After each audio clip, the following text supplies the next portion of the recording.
Den verserende byggesag har skabt stor utilfredshed blandt beboerne i Fortegården. En af dem er Preben Bendtsen, der var til stede ved onsdagens byrådsmøde, hvor sagen blev behandlet. Og Preben er tilfreds med byrådets afgørelse.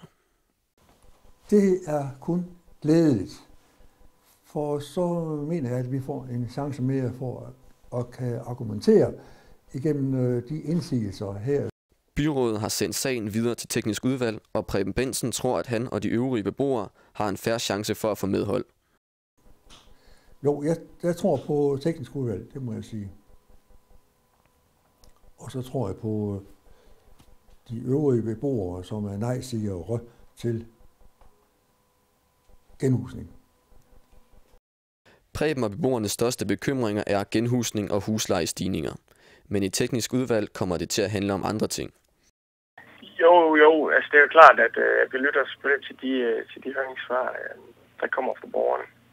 Okay. Men man kan sige, at mange af de svar, der er kommet ind, de går jo på, at man er nervøs for den omflytning, der skal ske af de borgere, der bor derude. Altså man er ikke interesseret i at skulle bo et andet sted i den periode, hvor der bygges om. Og det kan jeg jo godt forstå, men det er sådan set ikke.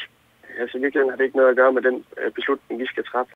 Og selvom teknisk udvalg er opmærksom på problemet med genhusninger, så er den del af sagen ikke et kommunalt anliggende. Vi skal tage udgangspunkt i det lovgivning, og der er beskrevet, at det handler omkring indbliksgener og lysindfald osv.